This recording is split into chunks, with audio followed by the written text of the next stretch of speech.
Nous étions certainement en train de voir les moments où le Seigneur va prendre la Pâque et qu'il a fini de prendre la Pâque. Et quand il va prendre la Pâque et qu'il va finir de prendre la Pâque, on va voir qu'il va être face à cet élément qui est les jardins de Gethsemane, les lieux du pressoir. Alors, quand il passera dans ces lieux de pressoir, parce qu'on était dans Matthieu 26, aux environs des 29, quand il a dit, je vous l'ai dit, je ne le boirai plus. Mais après, nous avons vu que Jésus va leur dire que je vais être cette nuit l'occasion des chutes. L'occasion des chutes de qui? L'occasion des chutes de ses propres disciples. L'occasion des chutes de ceux qui marchent avec lui. L'occasion des chutes de ceux qui sont tout autour de lui. Parce que un scandale va les saisir. Un scandale va tomber sur lui. Mais quand le scandale tombera sur lui, est-ce que ceux qui sont avec lui sauront ou seront capables de supporter les niveaux de ces scandales? Dieu, nous faisant grâce, cela nous amène à comprendre aussi, nous-mêmes en servant Dieu et nous-mêmes en étant des enfants de Dieu, qu'est-ce qui se passe réellement dans nos vies de tous les jours. Jésus disait dans sa parole, il dit, il faut que les scandales arrivent. Donc, il ne peut pas manquer de scandales. Les scandales doivent arriver. Mais il a dit, malheur à celui qui l'a provoqué. Malheur à celui qui l'a provoqué si ça touche un plus petit. Et le plus petit, ce n'est pas un enfant. Le plus petit, c'est celui qui vient tout simplement de commencer à s'intéresser à la parole de Dieu. Mais Jésus leur dit, il dit, cette nuit, je serai une occasion de chute. Donc, je ne suis pas la chute, mais je serai l'occasion. Donc, tu n'es pas obligé de tomber dans les pièges de l'ennemi. Même si l'occasion s'est présentée, je vais voir qui d'entre vous être capable de résister à l'occasion de cette chute. Je vais occasionner une chute. Mais quand je serai, moi, l'occasion tout simplement, je ne vous autorise pas de chuter. Je ne vous donne pas la possibilité de chuter, mais je vous donne la possibilité de résister. Et pour résister, je vous avais dit, veillez, priez. Veillez et priez afin que même si moi-même, votre maître, je deviens l'occasion de chute, mais que vous, par vos veillées et par vos prières, vous puissiez aller de l'avant au lieu de reculer.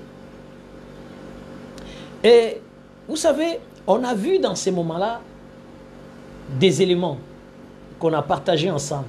On a vu Pierre, on a vu notre ami Judas. Judas et Pierre, on a vu, ils sont tous ensemble. Mais chacun d'eux, on nous montre leur point de vue. Mais c'est vrai qu'on ne nous a pas encore montré le point de vue des autres. Mais nous saurons, au fur et à mesure que nous allons avancer, sur les 12 que Jésus a choisis. Tenez-vous bien. Il a choisi. C'est Jésus qui les a choisis, ce n'est pas eux qui ont choisi Jésus. Et quand Jésus les a choisis, il savait qui ils étaient. Il les a choisis pour être avec lui. Écoutez, si vous voulez bien que je puisse aller, parce que nous sommes dans l'enseignement, on peut y aller. On va voir, Jésus les a choisis. Quand il est choisi pour être avec lui. Ok? Il les a choisis pour être avec lui. Il ne les a pas choisis pour autre chose. Quand tu les choisis, la Bible dit, c'est pour être avec lui. Et pour être avec lui, il les a tout simplement dit, résister. Ok? Regardons dans un des textes. Et quand Jésus est entré de parler avec eux, dans Jean 6, au verset 70, Jésus dit ceci. Jésus leur répondit, n'est-ce pas moi qui vous ai choisi, vous les 12? N'est-ce pas moi qui vous ai choisi, vous les 12? Et l'un de vous est un démon. Mais l'un de vous est un démon. Écoutez, c'est très fort.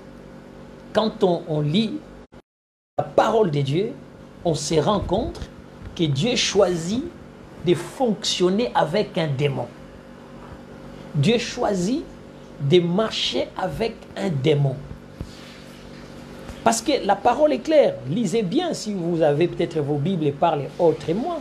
Mais en tout cas, ma Bible à moi vous dit tout ce que je peux lire, lisez-les avec vos Bibles. Et je ne sais pas dans quelle version vous êtes. Mais dans Jean 6, 70, ok? Pour ceux qui nous suivent dans des contrées où on ne dit pas 70, on dit 70. Donc Jean 6, 70. Et quand on regarde dans Jean 6, on voit ceci. Jésus leur répondu. Parce que, et ils ont dit à Jésus quoi? Dans le verset 69, ils ont dit ceci. Et nous avons cru et nous avons connu que tu es le Christ, le Saint de Dieu. Mais quand ils ont cru, Jean 6, 69 dit qu'ils ont cru. Mais quand vous regardez bien, il y a un moment où la Bible nous dit les démons savent que Dieu existe. Les démons savent que Dieu existe. Et ils tremblent. Mais ce n'est pas parce qu'ils tremblent qu'ils ne viennent pas là où Dieu est. Ce n'est pas parce qu'ils tremblent qu'ils ne marchent pas avec ceux qui sont dans les seigneurs. Donc, le problème qui est grave, le problème qui est vraiment spécial, c'est que quelque part, la grandeur et la puissance de Dieu va être démontrée au fur et à mesure que nous allons lire la parole de Dieu. Je suis en train de vous montrer quelque chose. Je suis en train de vous amener à comprendre que ce n'est pas parce que vous avez des démons dans l'église que Dieu n'est pas là. Je ne sais pas si dans ma façon d'enseigner, je suis en train d'aider quelqu'un. Jésus dit ceci, n'est-ce pas moi qui vous ai choisi, vous les 12, et l'un de vous est un démon. Donc j'ai choisi un démon. Donc j'ai choisi un démon parce que j'en ai besoin. Alléluia. Et maintenant vous dites, je vais quitter l'église parce qu'il y a des démons. Je vais partir parce que je trouve qu'il y a des démons. Mais avez-vous vraiment lu la parole de Dieu? Avez-vous vraiment compris la parole de Dieu? Parce que si le Fils de Dieu lui-même choisit un démon et il va coopérer avec un démon, et tenez-vous bien, il va être avec ce démon pendant 3 années. 3 années où il sait qu'il vit avec un démon. Et il marche avec ces démons et il aime ces démons. Alléluia. Quelquefois la parole de Dieu, si vous n'avez pas été enseigné, vous allez vivre une vie bizarre parce que vous êtes en train de croire à ce que vous avez entendu, mais vous n'avez pas très bien étudié la vie du Christ.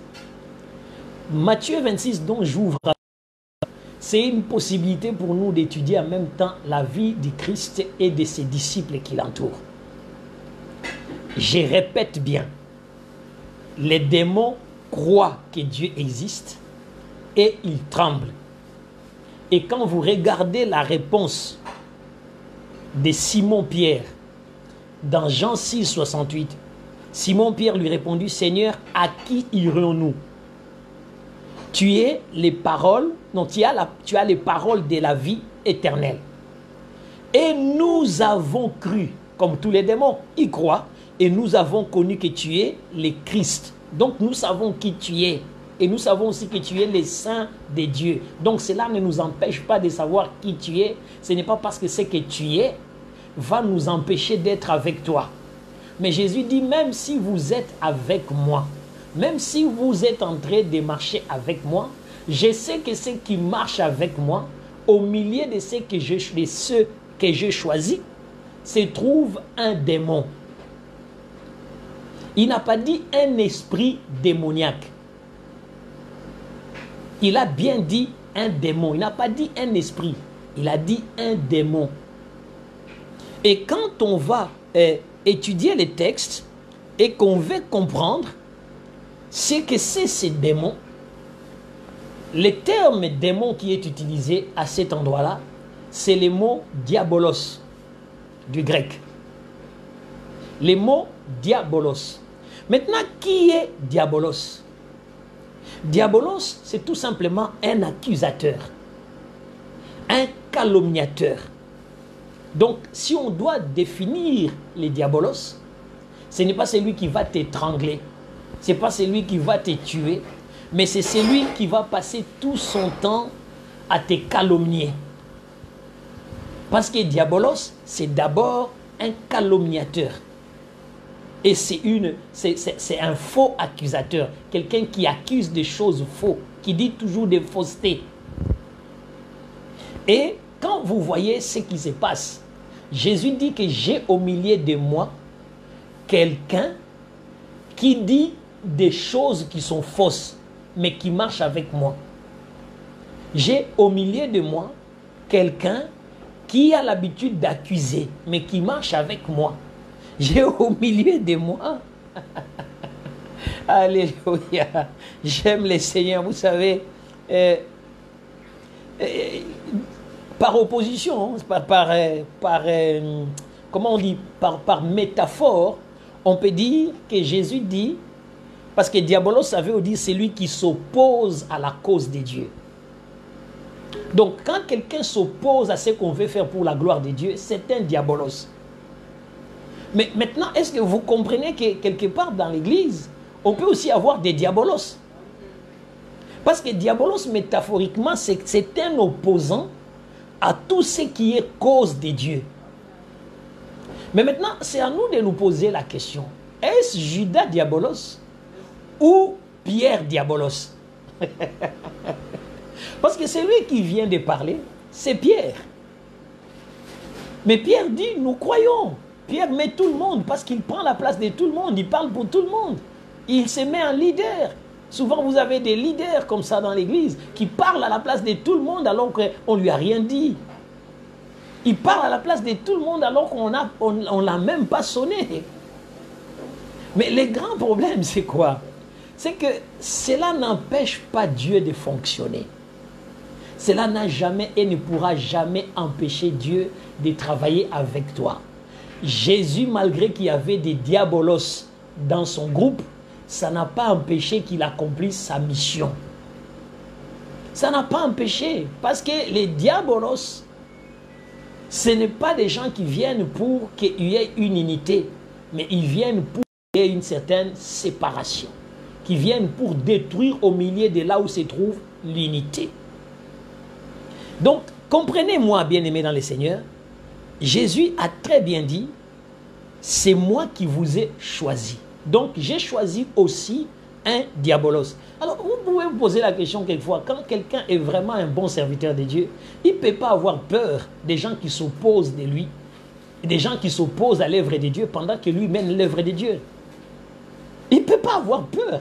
Parce que si quelqu'un est assis dans la parole de Dieu, qui connaît ce qu'était la vie de Dieu, ces opposants-là qui essayent de détruire l'œuvre de Dieu, il ne peut pas avoir peur d'eux. Parce qu'à ces moments-là, ils sont utilisés pour la gloire de Dieu. Donc Jésus s'est avéré d'accepter un diabolos. Vous avez vu, nous sommes en train de monter. Il y avait d'abord les cupides, l'infidèle. Et nous sommes maintenant en train de voir l'opposant. Mais voilà tous, pendant tous les temps que Jésus vit dans sa vie là, il a tous ces gens avec lui. Mais ces gens n'ont pas empêché la mission tant que lui, il était décidé de faire la volonté de son Père. Qu'est-ce que tu as décidé de faire? As-tu décidé d'accomplir la volonté du Père? Es-tu décidé à mener à bien la mission que le Seigneur t'a donnée? Ou bien tu passes ton temps à écouter les diabolos, à écouter les cupides, à écouter les infidèles, qui eux, leur rôle à eux, c'est de faire en sorte que la gloire de Dieu ne... Bien-aimé dans le Seigneur, Réfléchissons, j'ose croire que nous ne sommes pas de cela. Et la Bible précise de quel diabolos Jésus parlait. Parce qu'au verset 71, 6-71, il dit, il parlait de Judas Iscariote, fils de Simon, car c'était lui qui devait les livrer, lui, l'un des 12. C'est moi, Jésus, qui a choisi Judas. Et je suis en train de dire que je sais ce qu'il fera. Mais je ne l'empêcherai pas. Et je ne l'empêcherai pas, il faut que lui-même se bat pour essayer de résister à cette cupidité qui est à l'intérieur de lui. Il faut que lui-même se bat. Il faut qu'il se bat même s'il commet une faute. Il faut qu'il sache que je suis venu pour les racheter. Jusqu'à ce que ça va entrer dans sa tête que je suis venu pour les racheter. Mais revenons dans des bases, là où nous sommes en train de travailler encore avec la puissance et la gloire de Dieu. Dieu nous aidant, continuons avec notre Matthieu 26. Allons-y, nous sommes maintenant au niveau déterminé, quand Pierre maintenant a dit, et nous sommes à Gethsemane parce qu'on était déjà à Gethsemane. Alors, la Bible dit ceci, nous avons vu déjà ensemble comment il les a pris, et il a pris la chair, l'âme et l'esprit. Donc Pierre, Jacques et Jean. Nous en avons parlé de long et à large. Alors, on va voir Jésus maintenant, au moment où il est venu les réveiller pour la deuxième fois, il est surpris par ces démons que lui-même a choisis. Un démon que lui-même a choisi. Ce n'est pas un démon qui s'est choisi lui-même. Et les démons savent, et les démons croient, et les démons craignent. C'est Jésus-là. Mais malgré cela, les diabolos, parce que quand je parle des démons, souvent vous les enfants de Dieu, le terme démon, vous l'avez toujours mis dans autre chose, mais pourtant la Bible, quand il parle des démons, il y a plusieurs types de démons. Mais maintenant, ça c'est aussi un autre enseignement sur la démonologie pour comprendre un peu de quel démon on parle. Ici, le mot démon qui est utilisé par Louis II, c'est traduit par diabolos, l'accusateur ou l'opposant. Donc ce n'est pas celui qui viendra te trangler la nuit, mais c'est celui qui s'oppose à toi vis-à-vis par aussi des moyens sordides, des calomnies et des médisances. Mais ce n'est pas une raison de les rejeter, ce n'est pas une raison de l'éloigner. Mais si le Seigneur te met à cœur de les garder, gardez-les. Si le Seigneur t'a dit, gardez-les, gardez-les. Tu n'es pas obligé de chasser l'opposant parce qu'il s'oppose à l'œuvre de Dieu et Dieu lui-même va lui montrer qu'on ne s'oppose pas à l'œuvre de Dieu. Ok. Maintenant, comme il parlait encore, 26-47, nous sommes là. Comme il parlait encore, voici Judas, l'un des 12. Donc, vous vous souvenez maintenant de qui il s'agit. Donc, les diabolos, l'opposant, c'est lui qui s'opposait, qui allait voir les autres, qui allait calomnier, qui allait préparer un coup, qui a l'habitude d'aller dans un petit groupe préparer un coup, dans un petit clan pour préparer un coup, de se choisir des simples ou des gens faibles pour préparer un coup. Parce qu'il a essayé aussi de sectariser les disciples, mais il n'est pas parvenu à les séparer, à les sectariser, parce que leur fidélité envers Jésus, non pas d'abord envers Dieu, envers Jésus, était efficace. Donc, qu'est-ce qui se passe? Les diabolos viennent maintenant avec une grande foule. Mais quand il arrive là, il est envoyé pour faire quoi? Pour prendre Jésus. Mais quand les diabolos arrivent face à Jésus, vous allez remarquer, il continue à l'appeler Rabbi. Il continue à l'appeler Seigneur. Il n'a pas changé. Les diables savent. Les démons savent que Dieu existe. Ils savent que Dieu existe. Donc ils savent qu'il est Rabbi. Ils croient en lui. Mais ils tremblent. Mais ce n'est pas le fait de trembler qui les empêche de calomnier, qui les empêche de médire. C'est ça les grands problèmes. C'est qu'à un certain moment, il faut se poser la question, qu'est-ce qui est en moi? Dans l'œuvre de Dieu, quel type de disciple je suis? Est-ce que je suis un disciple diabolos? Ou je suis un disciple cupide? Ou je suis un disciple infidèle? C'est ça la grande question quelquefois quand on doit être des disciples. Et il faut se poser bien une question, quel type de disciple tu es? Parce que tu es quand même dans un ministère, si je parle d'MDC, vous êtes quand même dans un ministère qui est dit « Making disciples for Christ ». Donc, faire des disciples pour Christ. Mais si on doit faire des disciples pour Christ, c'est qu'on doit les façonner. On doit travailler dans l'ingénierie pour les rendre capables de devenir des disciples. Et il faut les amener dans la discipline du maître pour qu'ils soient des bons disciples et qu'ils soient des disciples accomplis. Mais maintenant, c'est à nous-mêmes de regarder dans nos vies. Est-ce que quand je veux faire l'œuvre de Dieu, je suis un opposant à tous ceux qui donnent gloire à Dieu? Ou bien je suis celui qui accompagne ceux qui donnent gloire à Dieu? Ou bien je suis celui qui, en étant avec Dieu, et je vais faire contre Dieu ailleurs? C'est à nous, bien-aimés dans le Seigneur. Je pense que, comme ce sont des enseignements qui resteront sur les sites, ça va vous aider de temps en temps à vous poser des questions et à revenir dessus, à vous poser la question, quel type de chrétien je suis? Parce que souvent, nous disons, Jésus m'a appelé. Nous disons, Jésus m'a appelé. Ces disciples-là que Jésus a appelés. Mais vous ne vous avez pas rendu compte qu'il a appelé dans l'état même les diabolos? Mais le tri va se faire. La sélection va se faire. Mais la sélection se fait au moment du scandale. Au moment où les scandales arrivent, c'est à ce moment-là la sélection se fait. Parce que Jésus dit, c'est l'occasion de chute pour vous. Donc quand je deviens l'occasion de chute, c'est à ce moment-là on sait savoir qui est diabolos et qui est vrai. Et donc les diabolos, vous ne les verrez pas en chassant les démons. Les diabolos, vous ne les voyez que quand il y a l'occasion de chute. Et dès que l'occasion de chute se présente, les diabolos sont visibles. Mais pourtant, Jésus les a aimés. Jésus n'a pas détesté Judas. Jésus priait matin, midi, soir pour Judas. Jésus bénissait Judas tout le temps. Mais Jésus, pendant 3 ans, il est en train de bénir quelqu'un qu'il sait très bien que c'est la personne qui s'oppose à sa gloire. Regardez, dès qu'on verse les parfums sur Jésus, vous n'avez pas remarqué les diabolos? Opposition tout de suite. Il ne fallait pas qu'on verse ça sur lui. Il ne fallait pas qu'on lui fasse du bien. Il ne fallait pas qu'on détruise. Vous savez, quand la Bible dit ceci, vous devez à un certain moment, en tant que disciple de Dieu, avoir un esprit de discernement. Vous savez, le discernement, ce n'est pas quelque chose qui va descendre seulement par le Saint-Esprit. Mais le discernement, c'est quelque chose qu'on peut acquérir à la lumière de la parole. Quand vous êtes en train d'étudier la parole, à la lumière de la parole, vous pouvez savoir qu'il y a des disciples. J'ai dit bien, ils sont bien disciples. Ce n'est pas question qu'ils ne sont pas disciples.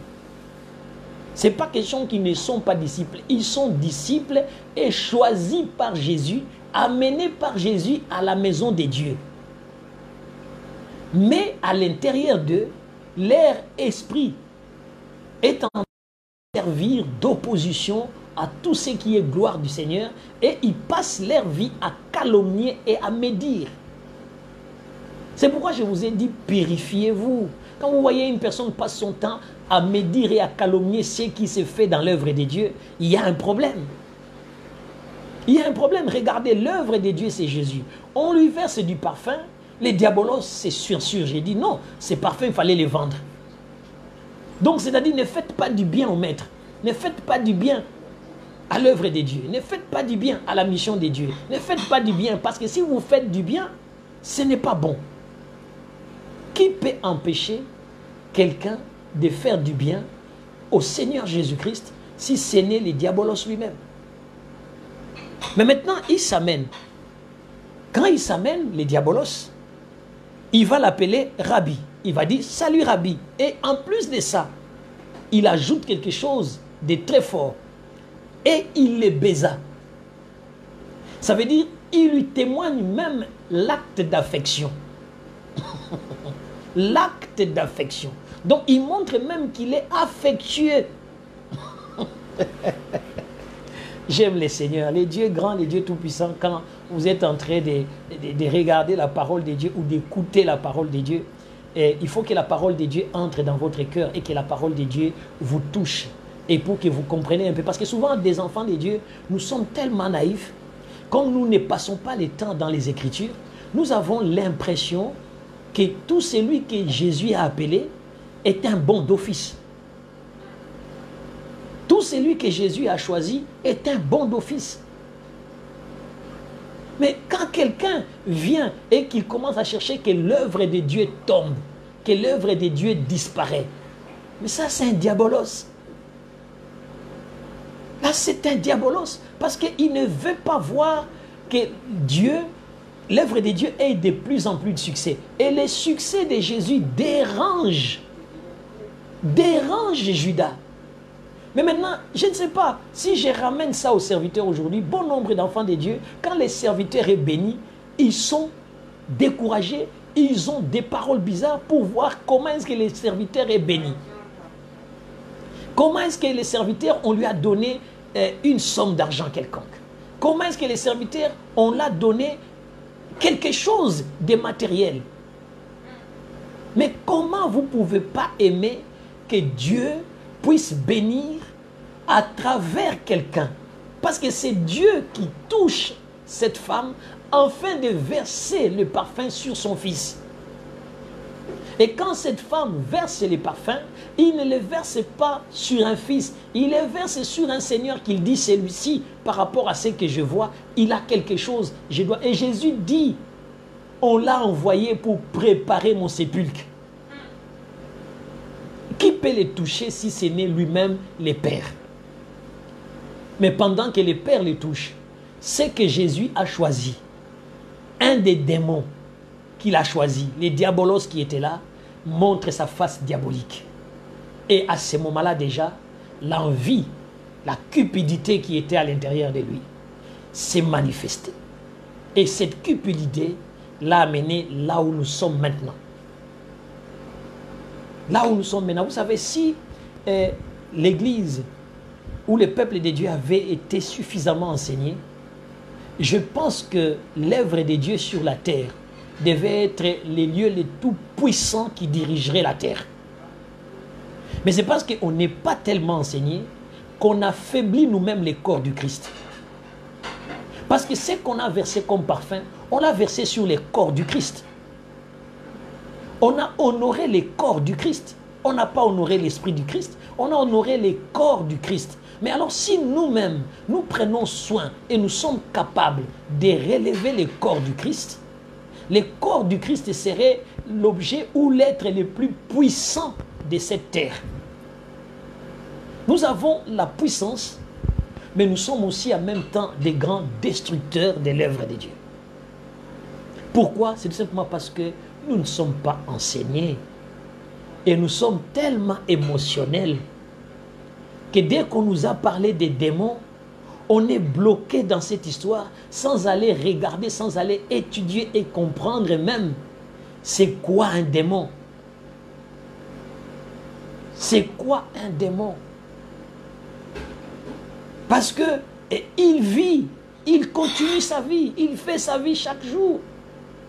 Et chaque démon cité dans la parole de Dieu, surtout dans les Nouveaux Testaments, chaque mot démon a une signification précise. Bon, continuons notre parole parce que je pense que là, je viens d'aider quelqu'un. Je viens de délivrer quelqu'un avec la grâce de Dieu. Et je pense que cette délivrance-là va être quelque chose. Voici, maintenant nous avons aussi celui qui prétendait être fidèle. C'est lui qui a dit, si on te touche, on me touche, à la personne de Pierre. Donc, si vous vous souvenez, ce matin, je vous ai parlé de Shimon, qui est le nom. Et qui, lui, est le nom révélé, va aussi se mettre dans une position qui n'est pas agréable du tout. Pourquoi? Tout simplement, c'est parce que en étant un nom révélé, il lui manque la puissance du Saint-Esprit pour qu'il change. Mais tant que la puissance du Saint-Esprit n'était pas en lui, tant que la puissance du Saint-Esprit ne marchait pas avec lui, alors les œuvres de la chair ont pris plus de place que les fruits de l'esprit. Maintenant, alors Jésus dit, et voici l'un d'eux qui était avec Jésus, étendit la main et tira son épée, il frappa les serviteurs du souverain sacrificateur et lui en porta l'oreille. Mais maintenant, ma question est celle-ci. La Bible dit, il tira son épée. Ça veut dire quoi? Souvent, beaucoup d'enfants de Dieu, faute de ne pas étudier la parole, il dit pourquoi vous gardez les serviteurs de Dieu. Mais ici, c'est un disciple qui garde son maître, mais en ayant une épée. Il veille sur son maître en ayant une épée. Parce qu'il sait que quand quelqu'un viendra pour toucher les maîtres, je le défendrai. Et comment Jésus pouvait se promener avec ses disciples-là, avec une épée, sachant qu'il a l'épée? Parce que j'aime bien, Matthieu nous dit, il a tiré son épée. Matthieu ne nous a pas dit l'épée de quelqu'un. Matthieu dit, et tira son épée. Donc ça veut dire, il en avait. Il était préparé à protéger son maître. Il était préparé, si on attaque son maître, il s'élève.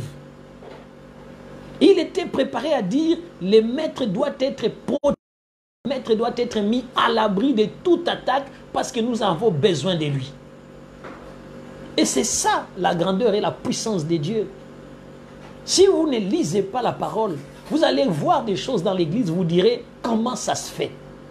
Comment se fait qu'il y a ça? Comment se fait qu'il y a ça? Mais écoutez, ce n'est pas... La Bible dit ceci, il n'y a rien de nouveau sous le soleil. Rien. Rien. Tout ce qui a été fait avant. Et il y a quelqu'un qui est la parole, qui a tout accompli avant toute chose. Et son nom, c'est Jésus-Christ.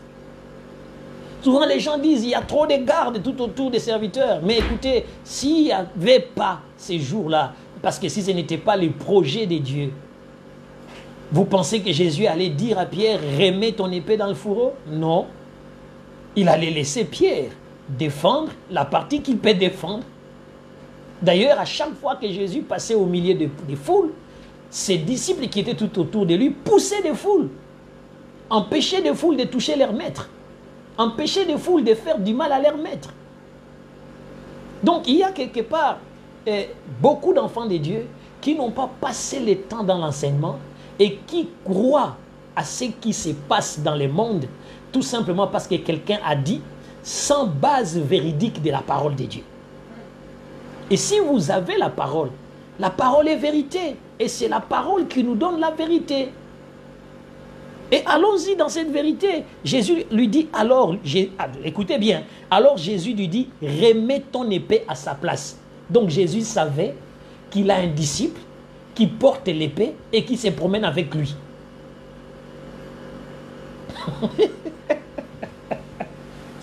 J'aime Dieu quelquefois, quelquefois les peuples de Dieu, si vous n'avez pas compris certaines choses, rentrons dans les Écritures. Alors si cette parole est fausse, si cette parole que je suis en train de lire n'est pas vraie, gloire au Seigneur. Mais en tout cas, moi, ce que je lis, c'est cette parole qui est écrite, et cette parole nous explique, Jésus n'a pas dit remets l'épée du soldat, il a dit remets ton épée.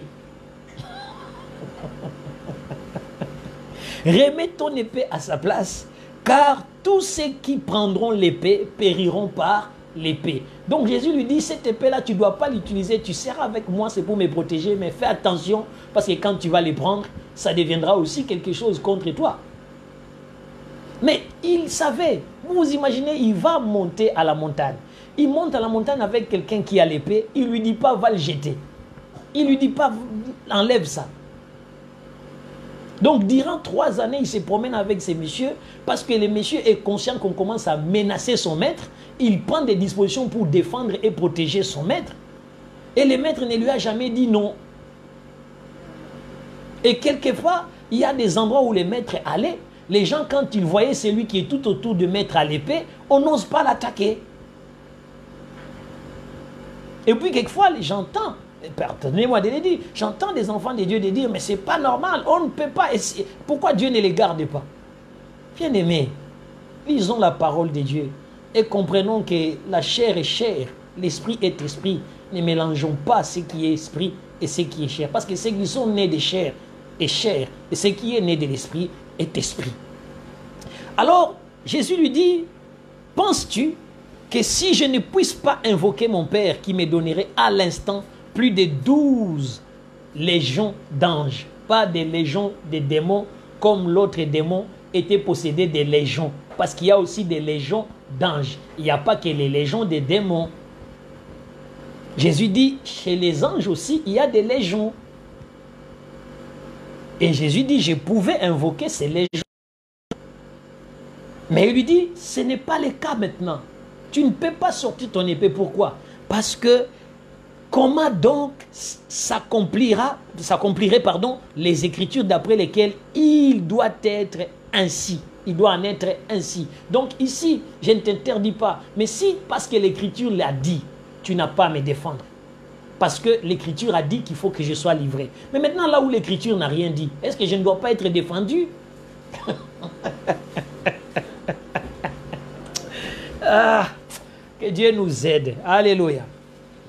La Bible continue, Matthieu 26, 55 dit, en ce moment, Jésus dit à la foule, vous êtes venus comme après un brigand, avec des épées et des bâtons pour vous emparer de moi. J'étais tous les jours assis parmi vous, enseignant dans les temples, et vous ne m'avez pas saisi. Donc il y a un truc qui n'est pas normal. Comment vous êtes venus aujourd'hui, alors que tout le temps j'ai toujours été avec vous? Mais aujourd'hui, c'est parce que vous-même qui êtes venus, vous ne savez même pas que c'est l'accomplissement de la parole. Vous ne savez même pas que tous les temps que j'étais assise avec vous, vous n'avez pas eu le courage de m'arrêter. Pourquoi? Parce que ce n'était pas le moment où la parole doit s'accomplir. Et comme le moment de la parole est arrivé, vous n'avez même pas à venir avec les bâtons, parce que je sais que le temps est arrivé. Et comme le temps arrive, alors on ne s'oppose pas à ce que Dieu a prescrit et ce que Dieu a mis en place. Quand le temps de Dieu arrive dans ta vie bien-aimée dans le Seigneur, ça ne sert à rien de s'opposer. Laissez Dieu faire. Quand Dieu dit c'est mon temps, c'est mon temps. Et quand Dieu dit que c'est le temps où il va t'élever, personne ne pourra empêcher ton élévation. Parce que quiconque peut se mettre à combattre le temps de Dieu va échouer. C'est pourquoi Jésus dira à Pierre, ne combat pas les temps de Dieu, ne combat pas l'Écriture, parce qu'eux-mêmes, tu n'as pas remarqué, j'étais avec eux dans le temple. Ils ne m'ont jamais arrêté, j'étais avec eux, ils ne m'ont même jamais cherché à me faire du mal. J'étais là chaque fois assise là. Mais tu ne te poses pas la question pourquoi ce soir ils sont venus, et en plus, ils sont venus avec les démons que moi-même j'ai choisis. Souvent, c'est ces gens-là qui disent « je te connais mieux ». Je connais mieux. Alors quand il connaît mieux, il faut qu'il soit saisi par l'Esprit de Dieu pour qu'il soit un enfant ou un disciple de secret. Mais quand il connaît mieux et qu'il a un démon, allez voir les sacrificateurs, donc les traditionnels, ceux qui ne sont pas spirituels, ils sont charnels, pour se liguer et détruire ce qui est l'œuvre de Dieu. Mais tout cela est arrivé afin que les écrits des prophètes fussent accomplis. Pourquoi Jésus dit cela? Il dit parce que ça a été déjà annoncé. Alors tous les disciples l'abandonnèrent. Vous voulez que je relise cet endroit? Jésus avait très bien dit, je vais être une occasion de chute. Et quand maintenant les scandales arrivent, la Bible précise, sans exception, tous ont fui. La Bible dit alors, donc c'est-à-dire au moment où il s'est laissé arrêter, les disciples ont dit, on a saisi les maîtres. Ah non, si on a saisi les maîtres, fuite totale. Nous partons tous. Il y a un scandale, nous partons tous. Il y a un problème, nous dégageons tous. Parce que quelque part, on ne reste pas. Non, non, non, non, non. Nous ne sommes pas des gens à partager ces moments-là. Nous pouvons partager des bons moments avec les maîtres. Nous pouvons partager les moments des miracles. Nous pouvons partager tous les moments agréables avec les maîtres. Mais ces moments n'étaient pas écrits dans mon contrat.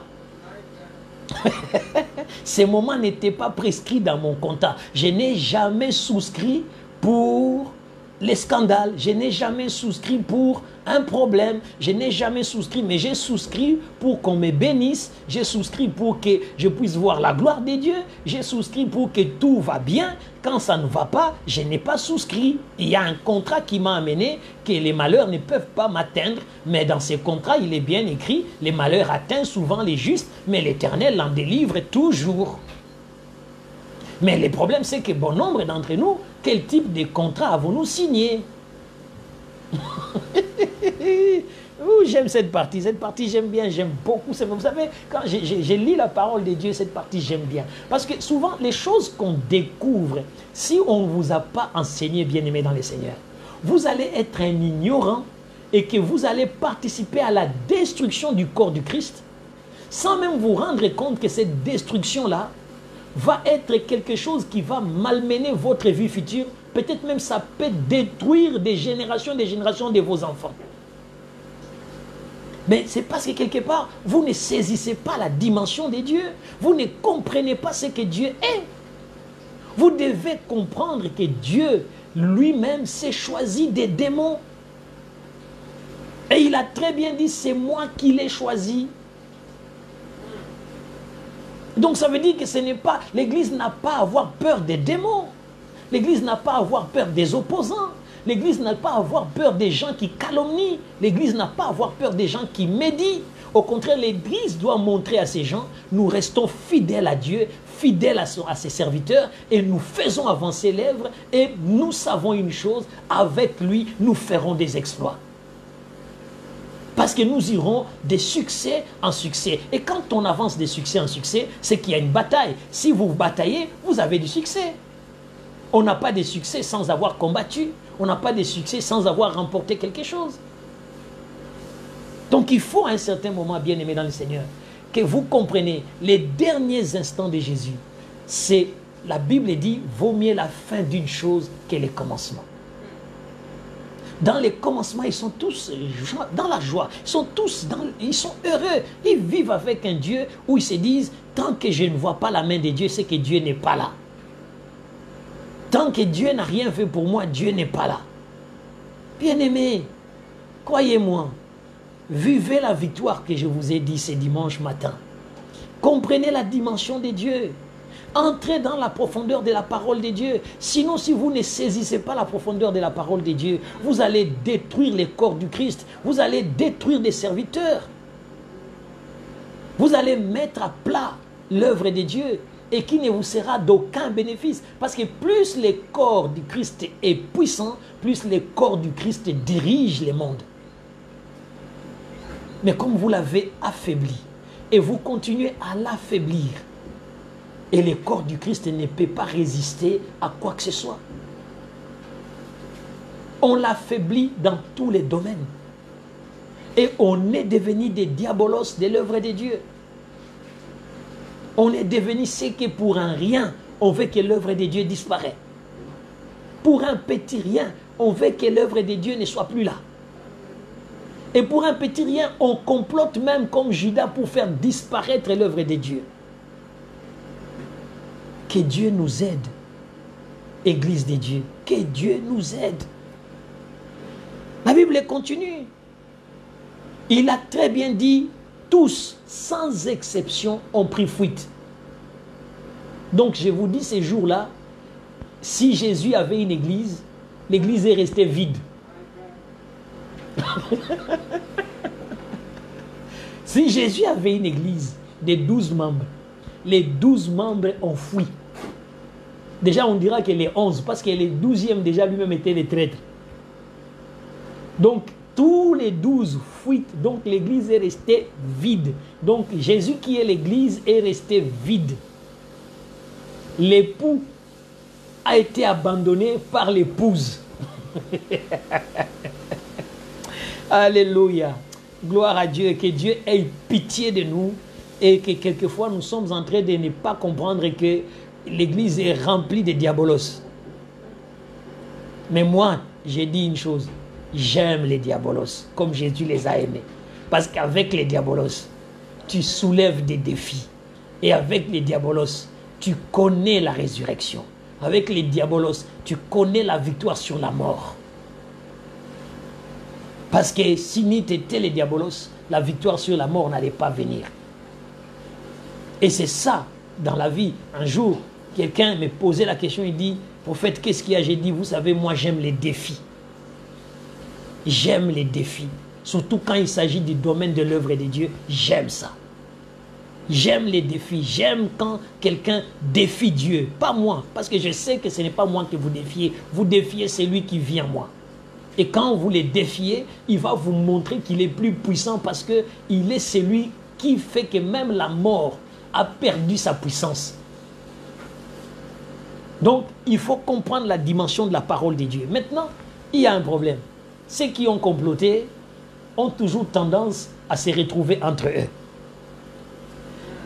Ceux qui ont fait leur coup ont toujours tendance à essayer encore de voir comment rendre.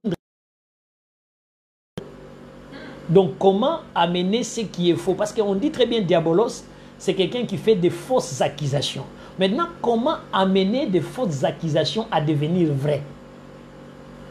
C'est ça le grand travail. Comment faire que les fausses accusations passent pour des vraies?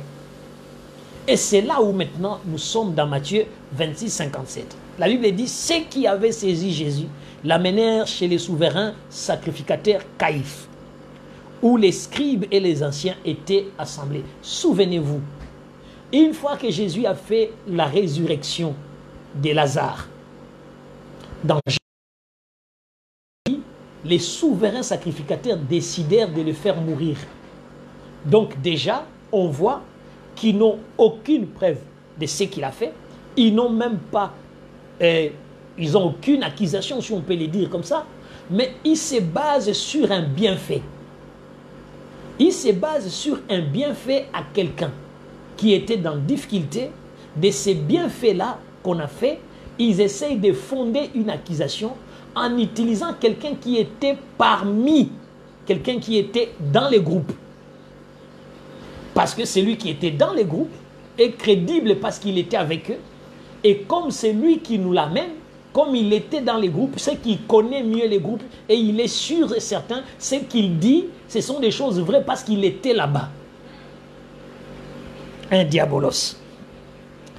Alors, Pierre les suivit, malgré qu'il a fui. Maintenant, il commence à se cacher. Lui qui lui a dit, je ne te quitterai pas. Lui qui a dit, même si je devais mourir, je viendrai avec toi.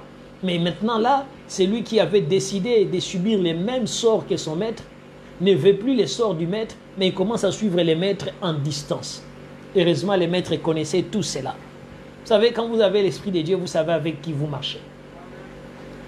Quand vous avez l'Esprit de Dieu, vous savez avec qui vous marchez. Et vous regardez seulement, vous dites, bon écoute, que toute la gloire revienne au Seigneur, on continue, on avance.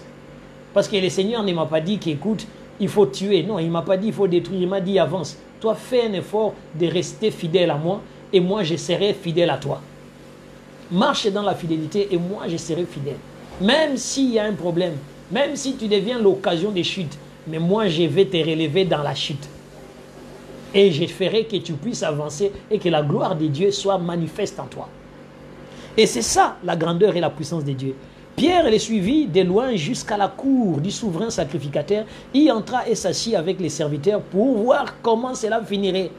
Lui qui était fidèle, maintenant devient espion, en train d'espionner le procès de son maître. Ah, la partie la plus puissante, prophétesse Sarah, alléluia. Vous savez, il y a des choses extraordinaires dans la parole de Dieu. Donc, les principaux sacrificateurs et tous les Sanhédrins cherchaient écoutez bien, ils cherchaient quelques faux témoignages. Nous sommes dans Matthieu 26, 59. Les gens qui t'accusent, les gens qui ont censé être des gens qui ont marché avec toi, qui s'opposent à la réussite de ta vie avec le Seigneur, qui s'opposent à ce que Dieu veut faire avec toi, vont chercher par tous les moyens des faux témoignages pour te mettre à terre. Ils vont chercher des faux témoignages pour te pousser à être éjecté. Pourquoi? Parce qu'ils savent que si les vrais témoignages, la vérité triomphe, mais il faut des faussetés. La Bible dit, cherchez quelques faux témoignages contre Jésus, suffisant pour les faire mourir. Donc vous savez, il suffit qu'on lance une calomnie qui est suffisante pour détruire quelque chose. Dès que ça passe, ça détruit. n'ont pas besoin de beaucoup. On dit bien, ils ne cherchaient pas beaucoup de témoignages. Ils cherchaient quelques témoignages. Et ils disent quelques témoignages suffisants. Donc, ce qui va suffire pour qu'ils puissent faire le mal qu'ils veulent faire. Alors, ceux qui veulent te faire du mal sont en train de chercher quelques faux témoignages pour détruire tes relations, pour détruire ta vie, pour détruire la gloire de Dieu qui est à l'intérieur de toi. Ne les laisse pas faire. Toi, attache-toi à Jésus. Reste fidèle à Jésus. Les diabolos te quitteront. Les diabolos vont te quitter. Reste solidement attaché à Jésus. Les diabolos eux-mêmes, ils vont quitter ta vie. Ok. Mais ils ne trouvèrent point, quoique plusieurs faux témoins se fussent présentés. Enfin, il en avait, il a 22. Donc, vous avez, il en a, donc il a 22. Donc, il en vint deux qui dirent. Écoutez maintenant les deux seulement. Ça dit que malgré ils ont entendu tout le monde et même ils ont dit ça ne passe pas. Vous savez, il y a des gens, quand ils te mentent, quand ils disent des mensonges sur toi, tu dis ça passe pas. Quand on vérifie, on dit non, non, ça c'est pas possible. Ça, lui, non, ça c'est pas possible. Ça veut dire que malgré il y avait des faux qu'ils ont amenés, et même ils ont trouvé que ces faux-là ne passent pas. Ils sont convaincus que les faux qu'ils ont donnés, l'autre est tel qui, quand ils entendent ça, ils disent, mais toi tu l'as accusé, ah mais ces faux-là, ça ne va pas tenir. Parce que quand on regarde ça, on a l'impression que ça ne tient pas. Et maintenant, il en vint deux seulement qui dirent ceci. Celui-ci a dit, je puis détruire les temples de Dieu et les rebâtir en 3 jours. Ils n'ont pas menti, ils ont dit la vérité. Le problème, c'est que cette vérité-là, c'est une vérité que les traditionalistes ne veulent pas entendre. Écoutez bien, quand il dit, celui-ci a dit, et Jésus l'a dit, détruisez ces temples et je les construirai. Ce n'est pas de mensonge. Mais le problème, c'est que quand on les dit, quand on dit des vérités, il y a des vérités que les gens n'aiment pas entendre. Il y a des vérités que les gens ne veulent pas que ça sorte. Jésus a dit cette vérité et cette vérité a choqué des gens. Et cette vérité a fait que des gens ils disent non, cette vérité on n'en veut pas. Mais pourtant quand il vient accuser, ils n'ont pas accusé. Ça veut dire que quelque part, ce qu'ils ont pris comme déposition contre Jésus n'est pas contre Jésus, il est contre eux-mêmes.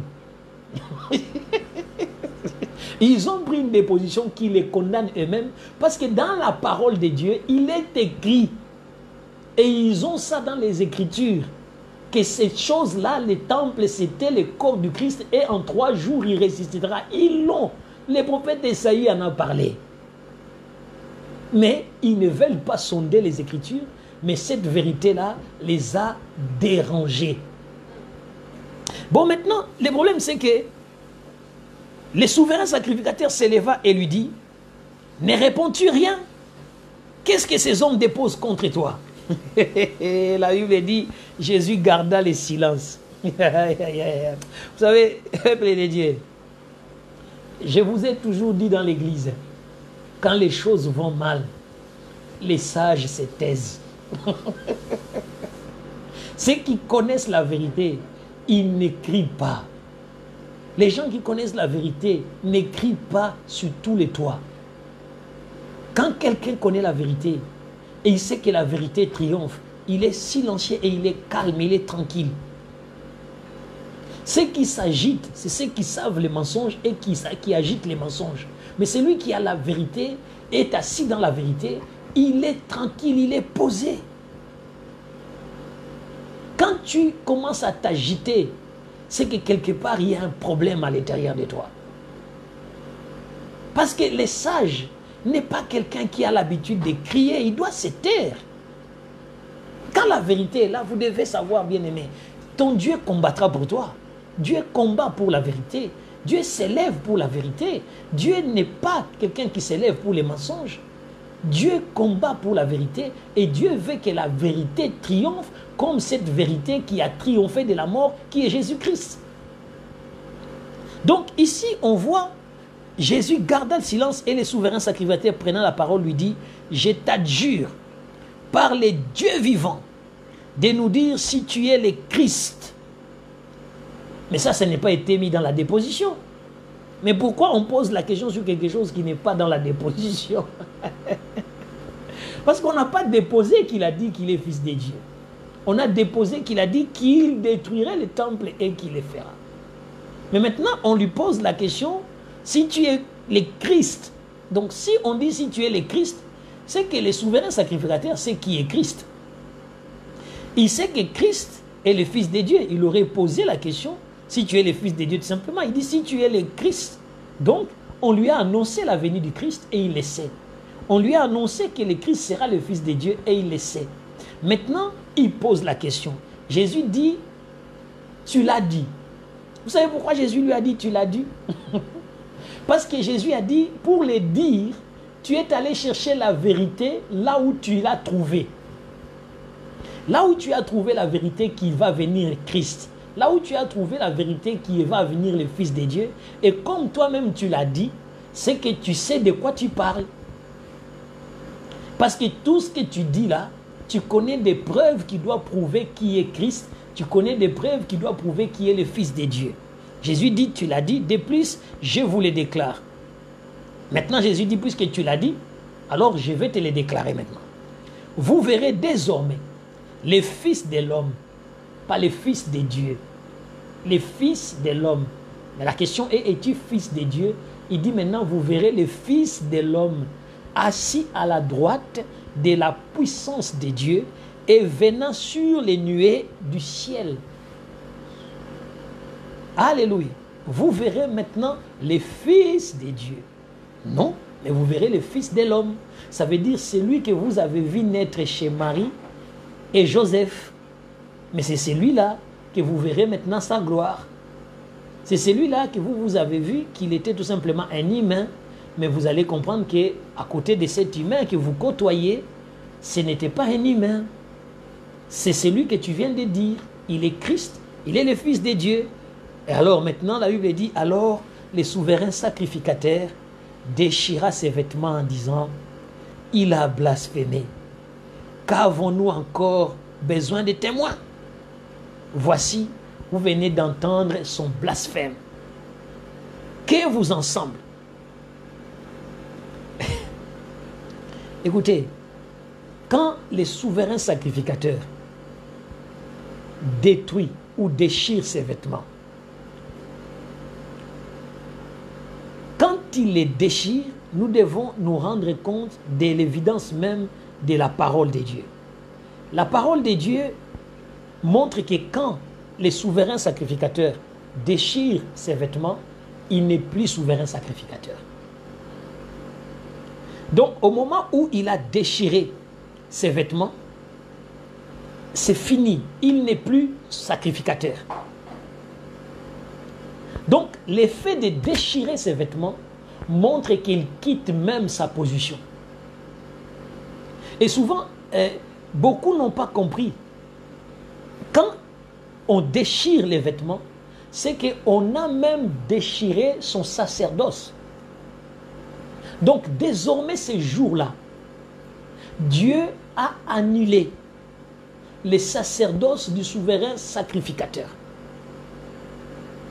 Et Dieu, à ces moments précis, comme il n'y a plus de souverain sacrificateur, Dieu va maintenant élever un autre souverain sacrificateur.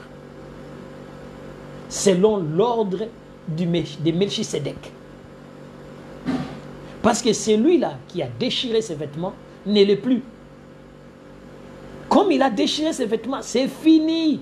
Un souverain sacrificateur qui déchire ses vêtements ne peut plus régner, ne peut plus faire quoi que ce soit de la part du Seigneur. Parce que le Seigneur le voulait bien, mais le fait que lui, au lieu de continuer à condamner Jésus, mais il va commettre ce qu'il ne faut pas commettre. Il va aller commettre l'acte qui n'est pas agréable du tout. Et ces jours-là, Caïphe n'est plus souverain sacrificateur parce que Caïphe a lui-même décidé de quitter le sacerdoce. Et comme il a quitté le sacerdoce, alors le sacerdoce est vide. Donc, bien aimé, le sacerdoce est vide.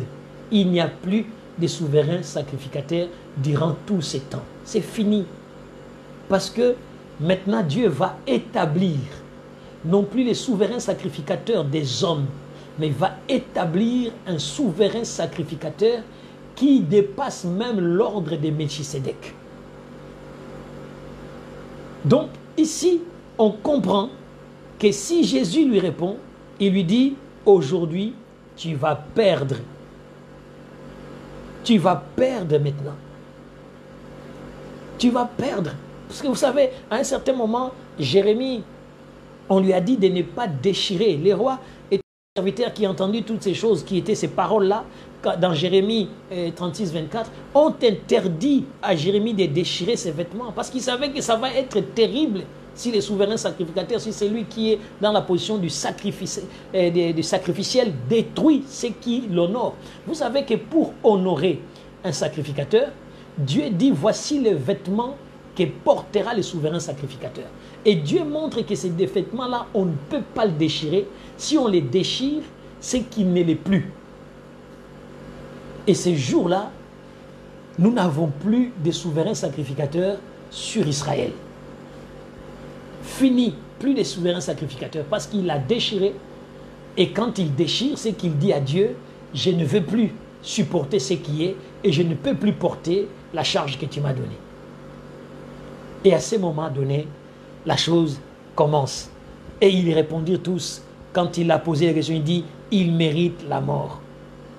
La Bible dit, là-dessus, ils lui crachèrent au visage. Donc ils ont commencé à accomplir la parole sans savoir qu'ils sont en train d'accomplir une parole qu'ils ont eux-mêmes. Ils ont les rouleaux d'Ésaïe. Les rouleaux d'Ésaïe qu'ils ont, ils sont en train de voir que dans les rouleaux d'Ésaïe, il a dit qu'on va cracher sur lui. Mais ils ne se rendent même pas compte que la parole commence à être accomplie. Vous savez, dans votre vie, ceux qui vous haïssent, ceux qui détestent votre vie, ne sauront même pas que la parole que Dieu a donnée pour votre vie a commencé à se manifester parce qu'ils n'étaient pas là quand Dieu t'a dit. Et comme ils n'étaient pas là et qu'ils ont entendu, et que ce qu'ils ont entendu, ils l'ont ignoré. Et comme ils l'ont ignoré, ils ne savent même pas qu'ils vont participer à l'accomplissement de cette parole. C'est pourquoi, quelquefois, vos ennemis vont participer à l'accomplissement de la parole de Dieu pour votre vie. Les diabolos qui vous entourent vont participer à l'accomplissement de la parole de Dieu. Et quelquefois, laissez les diabolos autour de vous parce qu'ils participeront à ce que la parole de Dieu s'accomplisse dans votre vie. Ils vont permettre à Dieu d'accomplir des choses extraordinaires dans votre vie. Mais pourtant, vous avez vécu avec, vous avez partagé les mêmes livres. Il y a beaucoup de choses que les enfants de Dieu peuvent vivre qui n'ont pas d'idée. Mais il faut tenir, il faut résister, il faut avancer. Et on va voir maintenant, Jésus dit ceci, quand ils ont craché sur lui, ils lui donnèrent des coups de poing et des soufflets, donc c'est des gifles. En disant, Christ, prophétise, dis-nous qui t'a frappé. Aïe, aïe, aïe, aïe. Bien-aimé, vous devez aimer la parole de Dieu. Vous vous imaginez quelqu'un qui te fait du mal, il te dit prophétise. Il dit même dans ta prophétie, tu dois deviner qui est en train de te faire du mal. Il dit prophétise. Il dit mais prophète, comment tu ne l'as pas vu celui qui t'a giflé? Si tu es prophète, prophétise, non? Alléluia. Alléluia. Le monde est compliqué, les gens du monde sont méchants quelquefois. Vous imaginez, ces gens du monde sont en train de lui dire prophétise qui t'a giflé. Donc, commence à détecter par rapport à tous ces mains qui te font du mal, lesquelles t'as fait du mal. Toutes ces mains-là qui sont en train de te frapper, cherche lesquelles qui t'a fait du mal. Bien aimé, souvent c'est ça ce que les gens font dans ta vie. Ils disent, mais comment toi tu es prophète, tu n'as pas vu ce qui est arrivé? C'est que ce sont des diabolos. Les diabolos te demandent de voir les mal qu'ils sont en train de te faire. Ils sont en train de te faire du mal. Ils te disent, mais pourquoi tu ne devines pas les mal qu'on te fait? Devine les mal qu'on te fait. Non, bien-aimé dans le Seigneur, la parole de Dieu nous montre ici, cette attitude-là n'est pas l'attitude des enfants de Dieu, c'est l'attitude d'un méchant. Vous avez vu les méchants, il dit prophétise, dis-nous qui t'a frappé. Vous imaginez, on demande à Jésus de prophétiser sur celui qui est en train de faire du mal. C'est parce que quelque part, nous sommes ignorants. Nous sommes en train de dire, mais Seigneur, montre-moi qui est en train de me faire du mal. Non. Et quelquefois, la personne qui te fait du mal vient autour de toi et dit, mais toi, tu pries, non?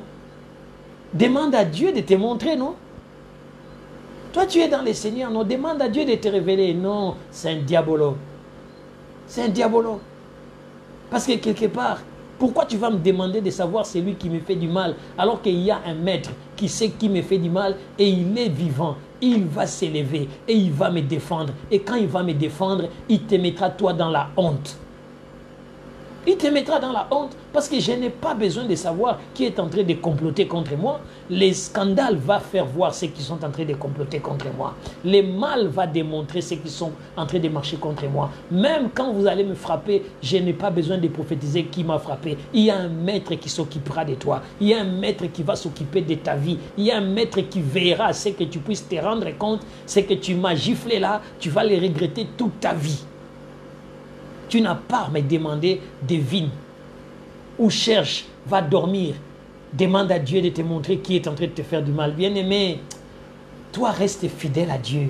Toi attache-toi à Dieu. Toi marche avec Dieu. Parce que tu as une mission. Et dans cette mission, on va passer les gens qui vont te gifler. Dans cette mission, on va passer les gens qui vont te calomnier. Dans cette mission, on va passer les gens qui vont te décourager. Dans cette mission, on va passer des gens qui vont être infidèles. Résiste. Avance dans ta mission, que tu manges ou tu ne manges pas, que tu bois ou tu ne bois pas, avance.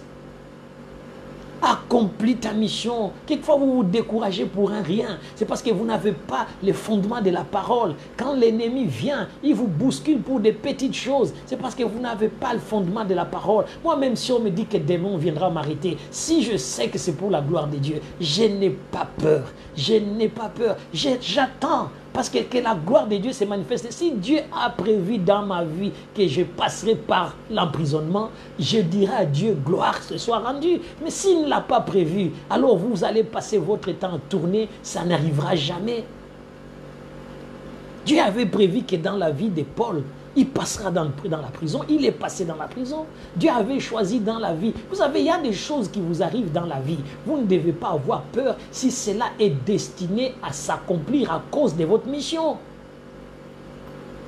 Parce que la mission que Dieu nous accorde, la mission que Dieu nous donne, peut te faire passer même dans des endroits où tu deviendras un sujet de scandale. Tu deviendras l'occasion des chutes de plusieurs. L'occasion des chutes de plusieurs. Beaucoup vont chuter, mais Dieu va les confondre parce que toi, tu continueras à avancer avec Dieu. Toi, tu continueras à vivre avec ces dieux-là. Ne te préoccupe pas. Jésus ne s'est pas préoccupé de celui qui les... Vous allez voir, dans Matthieu 26, 69 jusqu'à plus loin, on nous montre comment Pierre va vivre cet épisode de reniement du Seigneur. Mais ça, je vous laisse lire parce qu'on ira plus loin par rapport à cela, parce que Dieu, excusez-moi, Dieu a déjà dit quelque chose et nous sommes en train d'avancer. Même si cela arrive maintenant, on comprend tout simplement que Pierre va vivre les pires instants qui met en contradiction ce qu'il a dit et ce qu'il vit. Quelle contradiction! Ça veut dire que maintenant, il y a une forte pression sur sa propre vie en fonction de ce qu'il a proclamé dans sa bouche. Pas ce que Dieu a proclamé. C'est lui qui a proclamé. Et quand il a proclamé, il est confronté à ce qu'il a dit. Souvent dans la vie, nous sommes confrontés à ce qu'on a dit. Mais la grandeur de ce qu'on a dit, si nous sommes confrontés à cela, nous n'avons qu'une seule porte de sortie, c'est Jésus-Christ. Repentons-nous, c'est Jésus-Christ. Ne soyons pas comme Judas à aller nous pendre, mais soyons comme Pierre en reconnaissant qu'on a mal agi et en remettant les choses et en revenant vers le Seigneur et en marchant avec ce Seigneur, lui dire maintenant je te serai fidèle. Vous savez, ce qui est fort, Pierre va être fidèle à un Jésus absent qu'à un Jésus présent. Alléluia. Oh, on va s'arrêter là. Il est 20h30. je pense que vous avez opté pour 21h, on va y aller, on va avancer. Je voulais m'arrêter là, mais on va avancer. Écoutez, Pierre va être fidèle à Jésus, invisible, qu'à Jésus visible. Oh, gloire te soit rendue, Seigneur. Il est fidèle à un Jésus invisible, alors qu'il n'a pas été fidèle à un Jésus visible. Bien aimé, vous aussi, vous voulez être fidèle quand? Vous voulez être fidèle quand les serviteurs seraient invisibles ou bien quand il est visible?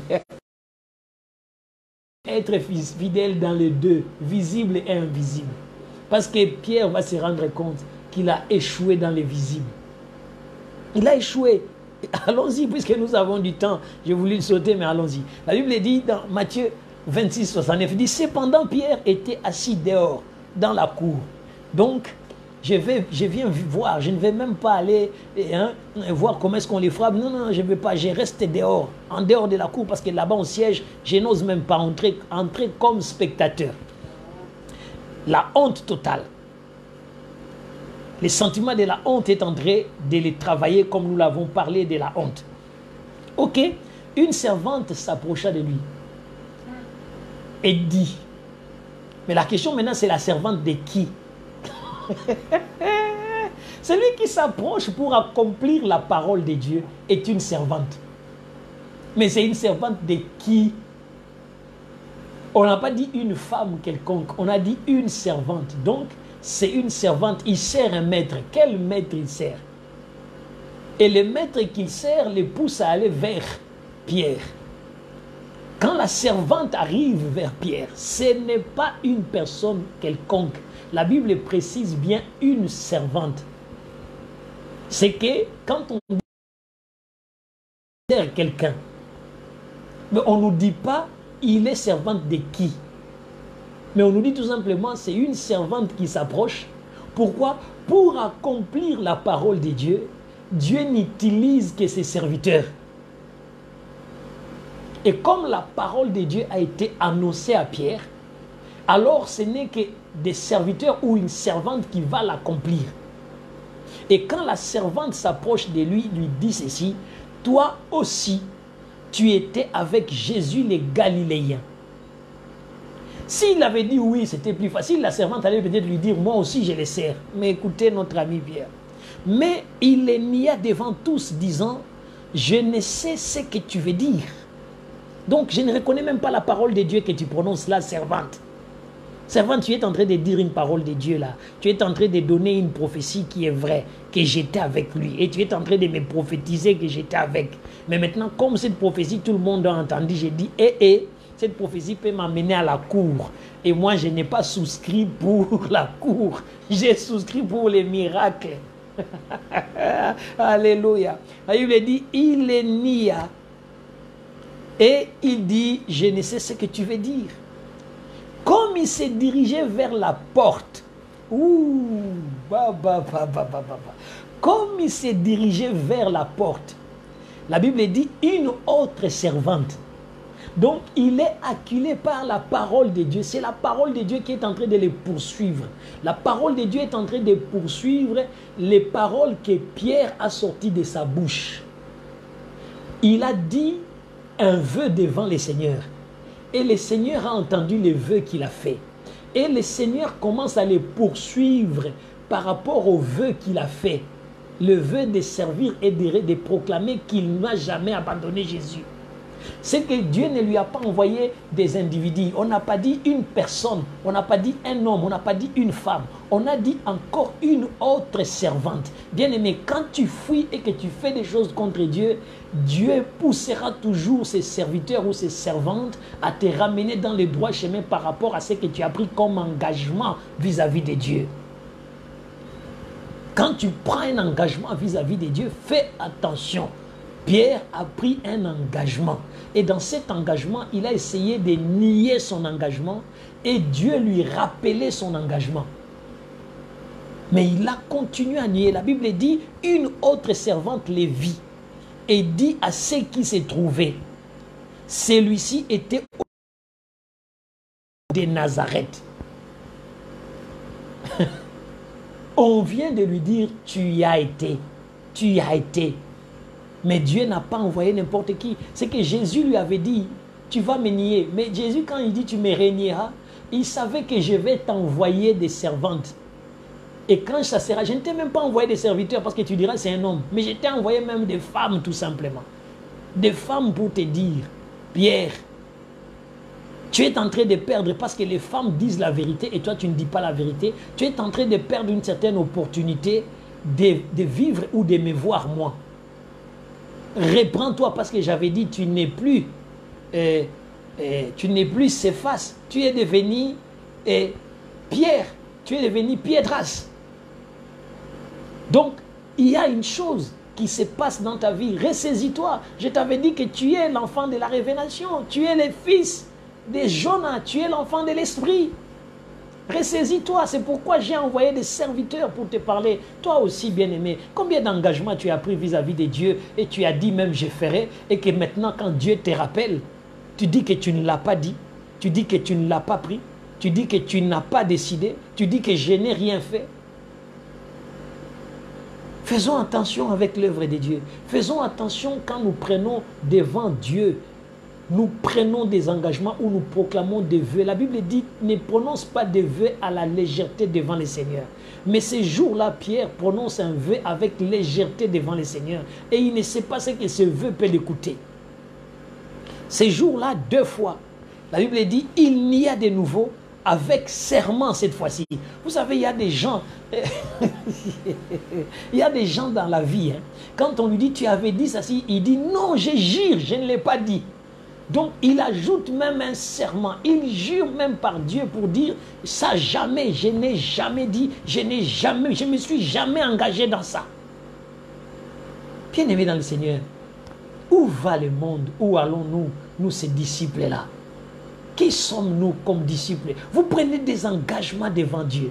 Et vous avez même les kilos de dire, malgré que Dieu vous envoie des servantes ou des serviteurs, vous avez les kilos de dire, je n'ai jamais pris un tel engagement. Et vous ajoutez même un serment.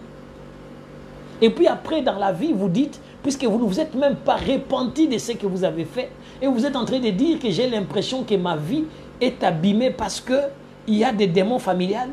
Oh, bien-aimé, attention, la Bible dit que quand tu n'as pas honoré tes engagements, Dieu te les demandera. Dieu te poursuivra et te demandera tes engagements. Ne les prenez pas à la légèreté. Dieu n'est pas un Dieu de légèreté. Dieu n'est pas un Dieu de légèreté, bien-aimé dans le Seigneur. Rabaissons-nous. Soyons totalement humbles devant ces dieux-là. Ce n'est pas parce que tu marches avec le Seigneur que tu n'es pas faillible. Voici cet homme, 3 années, en train de voir des miracles, en train de vivre avec un Dieu puissant. Mais il est là en train de les renier. Il est là en train de dire non, je ne les connais pas. Il est là en train même de rejeter les serments qu'il a fait devant Dieu et devant les hommes. Et c'est pourquoi on l'a pris des hommes à témoin. Parce que quand vous remarquez, quand on lui parlait par la première servante, il voulait lui parler en intimité. Comme il n'a pas écouté ce qu'on a dit à lui-même, il n'a pas reconnu, on a dit ça à tout le monde. On a dit ça à tout le monde, on dit écoutez maintenant. Parce qu'avant, je lui parlais à lui seul, tu étais avec elle, il dit non, non. Il a regardé les gens tout autour, il dit même si tu me parles à moi, je ne vais pas. Mais maintenant, il dit je ne te dirai pas. J'ai dit ça aux autres, ces gars-là étaient avec eux. Comme ça, les autres entendent. Donc, je te livre en spectacle. Malgré qu'il est livré en spectacle, Pierre restait récalcitrant. Il va même ajouter un serment. Je ne les connais pas cet homme. Je ne connais pas cet homme. Ouh, oh, oh. Moi, j'ai déjà entendu ces mots-là. Je ne connais pas ces prophètes. Ouh. Bien aimé, c'est terrible. Les choses sont terribles. Quand on regarde la parole de Dieu, on dit, mais c'est terrible. Je ne connais pas cet homme. Ouh. L'esprit de Pierre, l'esprit de Céphas, oh, esprit de Céphas, quitte le peuple de Dieu, quitte-le au nom de Jésus, que l'esprit des rochers puisse entrer, l'esprit du Saint-Esprit puisse animer et changer. Il dit, je ne connais pas ces gens. Alléluia, qui c'est Tu dis quoi? Qu'est-ce que tu racontes? Je ne connais pas cet homme. Je ne le connais pas. Mais pourtant, il y a à peine quelques minutes, tu as sorti l'épée pour les défendre. Il y a à peine quelques instants. La Bible dit, paix après. Ceux qui étaient là s'étant approchés dire à Pierre, certainement, tu es aussi de ces gens-là, car ton langage... Bien aimé, il commençait à parler comme Jésus, parce qu'il a vécu avec Jésus. Et on voit par les langages même, on sait qu'il parle comme lui. On a remarqué qu'il parlait comme lui. Et on lui a dit, non, non, non, non, non, non, non. Même ta façon de parler, ce n'est pas notre façon à nous. Tu ne parles pas comme des païens. Tu ne parles pas comme des égarés. Tu parles comme quelqu'un qui a été nourri de la parole. Tu parles comme quelqu'un qui a été auprès de la parole. Tu parles comme quelqu'un qui a marché avec la parole. Donc même ta façon de parler est en train de montrer que tu n'es pas le nôtre. Ça ne vaut pas la peine que tu puisses nous mentir parce que tu n'es pas le nôtre. Et ça se voit que tu n'es pas le nôtre. Bien-aimé, tu penses que les gens qui t'ont connu, qui savent que tu vas avec le Seigneur, ne savent même pas qui est le langage de ceux qui marchent avec le Seigneur? Les gens savent le langage de ceux qui sont avec le Seigneur. Ils connaissent comment ils parlent. Et il dit, ton langage même te trahit. Parce que, comme toi, tu n'étais pas avec lui, mais pourquoi tu cries Amen? Comme toi, tu n'étais pas avec lui, pourquoi tu dis Alléluia? Donc même quand tu parles, on sait que tu es quelqu'un. Parce que quand tu fais quelque chose, tu dis Alléluia. Quand tu fais quelque chose, tu dis Amen. Donc ces mots-là, déjà, on trouve que ce sont des mots qui te trahissent et qui disent que tu n'es pas le nôtre. Tu es quelqu'un d'autre. Bien aimé, quand tu as déjà changé de camp, honore les camps dont tu es entré. Reste fidèle à ces camps-là. Marche dedans parce qu'il y a quelque chose pour toi. Il y a quelque chose qui va se passer pour ta vie. Il y a quelque chose qui va venir dans ta vie. Résiste, reste avec. Ne va pas finir comme des autres en te pendant toi-même. Alors la Bible dit, on reconnaît ton langage. Alors il s'est mis à faire des imprécations et à jurer. Vous imaginez, il commence vraiment à même à se faire du mal pour dire que vous je ne suis pas les leurs, je ne les connais pas. Mais pendant qu'il a commencé à dire encore, je ne les connais pas cet homme, je ne connais pas cet homme, là il dit aussitôt les coqs chantant.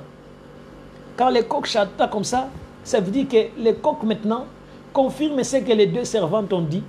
Il dit, si les hommes ont parlé, tu n'as pas entendu. Maintenant, moi, l'animal, je vais te parler. Alléluia. Si les hommes ont parlé, mais tu n'as pas entendu. Mais moi, maintenant, l'animal, je vais parler. Parce que tout ce qui respire loue l'Éternel. Mais ceux qui étaient vivants ont parlé, tu n'as pas écouté. Alors, ces d'autres-là qui louent l'Éternel vont te dire dans leur langage à eux que tu mens.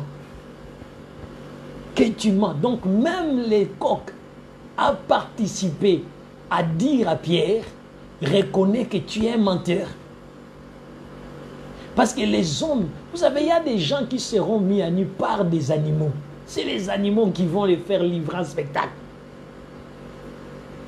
Ici, Pierre est vraiment mis à nu par un coq. Mais écoutez maintenant, comme il n'a pas écouté des hommes, l'Esprit de Dieu dit maintenant, puisque j'ai parlé dans des vivants, homme, tu n'as pas compris, maintenant je vais parler par des animaux. Et quand il parle par l'animal, quand les coqs, la Bible dit aussitôt les coqs chantant, au moment où les coqs lui a parlé, la Bible dit, et Pierre se souvient de la parole que Jésus avait dite. Avant que les coqs chantent, tu me réuniras 3 fois. Donc c'est les coqs qui amène Pierre à la repentance. Toi aussi, tu attends qu'un animal t'amène à la repentance. Bien aimé, répands-toi, change, restaure ta vie, marche correctement. Souviens-toi de tes engagements, souviens-toi de ce que tu as dit, souviens-toi de ce que tu as proclamé. Tu attends quoi? Tu attends que l'animal te confirme? L'animal te confirme pour que tu puisses te repentir. Parce que comme tu n'as pas écouté les hommes, tu veux écouter l'animal. Souvent, quand l'animal va parler, c'est trop tard. Quand l'animal va te parler, c'est trop tard. Vous savez, à un certain moment, Dieu parle à un grand prophète. Les prophètes ne veulent pas écouter, mais c'est une ânesse qui lui a parlé. C'est une ânesse qui lui dit, attention, tu ne peux pas maudire le peuple. Vous savez, il y a des moments où Dieu te parle, tu n'aimes pas écouter. Attends, Dieu va envoyer un animal. Mais quand il enverra l'animal, c'est que tu es déjà dans un mauvais point. Parce qu'il y a des gens aujourd'hui, ils n'entendront plus jamais quelqu'un leur parler. Mais ils veulent entendre l'animal. Vous savez, beaucoup se disent, moi je vais attendre que le Seigneur me parle. Ce n'est pas le Seigneur qui va te parler, je peux te confirmer. Il va envoyer un animal. Parce que comme il a envoyé des serviteurs, tu n'as pas écouté, il enverra un animal. Souvent quand les gens n'écoutent pas, Dieu n'envoie pas le Saint-Esprit, il envoie un animal pour leur parler. Bien-aimé, Dieu va t'envoyer un animal, fais attention, répands-toi et marche dans la grandeur et dans la puissance de Dieu. Sors de ces cancans-là, sors de ces choses-là où tu commences à dire, Dieu ne m'a pas encore dit. Mais Dieu a envoyé des servantes pour te parler, Dieu a envoyé des serviteurs pour te parler. Et pourquoi tu dis qu'il ne t'a pas encore dit? Tu es dans la position de Pierre, où malgré les serviteurs t'ont parlé, les servantes t'ont parlé, tu attends que l'animal vienne te parler. Et c'est quand l'animal parle que Pierre prend conscience. Quand l'animal parle, c'est à ce moment-là que Pierre prend conscience. Vous savez, n'attendez pas que l'animal vienne vous parler. Dès qu'on envoie le premier serviteur qui vous parle ou une première servante, repentez-vous, prenez une bonne direction, marchez correctement avec le Seigneur. Et aujourd'hui, la parole de Dieu est diffusée, surtout pour vous, enfants d'MDC. Vous êtes nourris pour changer, vous êtes nourris pour avancer, vous êtes nourris pour grandir. Dieu a donné une grâce particulière de vous donner un père et une mère qui vous amènent dans les profondeurs de la parole de Dieu, qui vous amènent dans la crainte de l'Éternel. Et c'est vrai que vous devez être discipliné et avancer dans la discipline du Seigneur. N'attendez pas qu'il y ait un animal pour venir vous parler. Disciples, disciples, écoutez Dieu à travers ses serviteurs, écoutez Dieu à travers ses servantes. Sinon, si vous attendez que les animaux viennent vous parler, ça sera trop tard. Ça sera trop tard. L'animal a parlé. La Bible dit, une fois seulement que le coq a chanté, Pierre se souvint de la parole. Se souvint de la parole. Parce que juste les coqs, peut-être pour toi c'est un oiseau qui continue à chanter chaque fois devant ta fenêtre. Peut-être pour toi, c'est une horde de fourmis qui viennent pour te rappeler que tu dois mettre de l'ordre dans ta vie. Parce qu'il y a des choses que tu n'as pas voulu entendre. Dieu commence à utiliser les animaux pour essayer de te parler, pour essayer de te dire. Mais n'importe quel animal que Dieu va t'envoyer, vérifie d'abord qu'est-ce que Dieu veut te dire. Parce que peut-être que tu es devenu tellement récalcitrant, tellement têtu que même les gens ne peuvent plus te parler. Élève-toi. Monte dans la grandeur et dans la puissance de Dieu.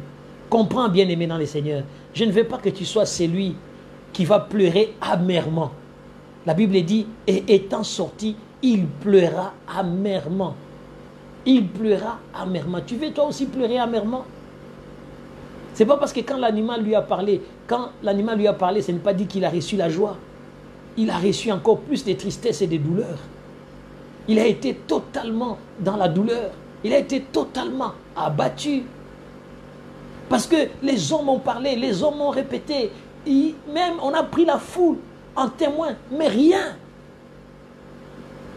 Rien ne passe. On a pris presque peut-être toute l'église, mais rien ne passe. Mais tu attends quoi? Tu attends qu'un animal te parle? Non, bien-aimé dans le Seigneur. Retournons dans le Seigneur. Humilions-nous devant ces dieux grands. Humilions-nous. Humilions-nous devant ces dieux-là. Humilions-nous. Nous avons fini l'étape de ce que c'est la trahison, de ce que c'est le choix de Jésus, de ce que c'est. Donc, tu as compris beaucoup de choses. Et maintenant, nous entrerons avec la grandeur et la puissance de Dieu. Demain, avec la grâce de Dieu, on va entrer dans cette dimension. Parce que comme nos 7 jours se terminent les mercredis, on va entrer dans cette dimension où on va voir maintenant ce que nous avons célébré aujourd'hui. Nous allons le voir clairement demain. Et nous allons voir détail par détail les 2 versets qui nous restent, Matthieu 27 et Matthieu 28. Et vous allez comprendre pourquoi est-ce que sur MDC se trouve Matthieu 28, 18 à 20 comme prophétie du Seigneur pour marcher avec le Seigneur. Ce que vous êtes en train de recevoir en 7 jours, à partir de là, c'est une façon de vous faire entrer aussi la vision d'MDC. La vision d'MDC. Parce que quand on arrive à la conclusion de Matthieu 28, 18 à 20, c'est à force de tout ce que je vais vous enseigner, à force de tout ce que vous allez voir, vous allez comprendre que faire des disciples, c'est, comme j'ai dit souvent, le mot faire, c'est vraiment un terme d'engineering. Parce que quand on fait, on transforme. Donc on prend dans un état pour amener dans un autre état. Donc il y a un processus de fabrication.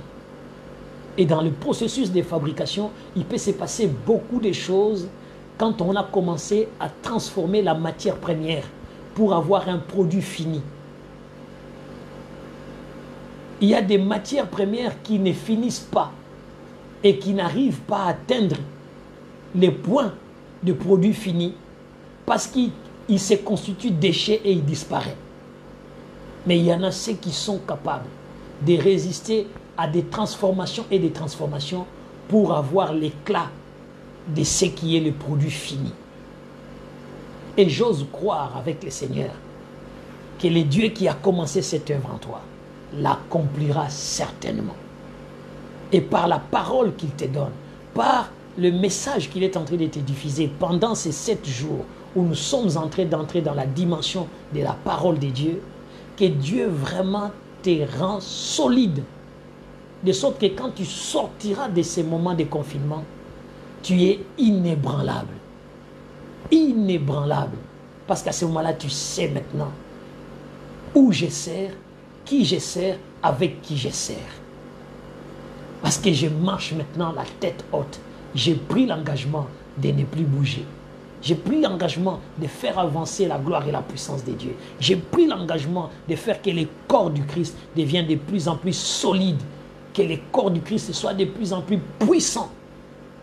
Et je verserai du parfum ces corps-là. Je serai fidèle à ces corps-là. Je défendrai ces corps-là. Donc à ce moment-là, la gloire et la puissance de Dieu va t'accompagner. Que le Dieu grand, le Dieu tout-puissant, qui nous permet tout simplement de faire l'introduction. Matthieu 27, 1. Et c'est là où nous nous arrêtons aujourd'hui. Dès que le matin fut venu, tous les principaux sacrificateurs et les anciens du peuple tirent conseil contre Jésus pour les faire mourir. Pour les faire mourir. Où sont ceux qui étaient avec lui? Où sont ses disciples? Où sont tous ceux qui ont dit « Je mourrai avec toi » ? La chose change totalement. Il est livré dans les mains de ceux qui n'aiment pas la vérité. Il est pris dans les mains de ceux qui détestent la vérité. Parce qu'il les a dit, je suis la vérité. Je suis le chemin, la vérité et la vie. Les chemins, la vérité et la vie. Et ceux qui n'aiment pas les chemins, qui mènent vers la vérité, pour atteindre la vie, ont décidé de l'anéantir. La même chose toi aussi. Comme tu aimes les chemins de la vérité qui conduit à la vie, fais attention à ceux qui sont en train de comploter contre ta vie. Que le Dieu grand et le Dieu tout-puissant, c'est lui qui fait toutes choses bonnes, puisse vous faire beaucoup de bien.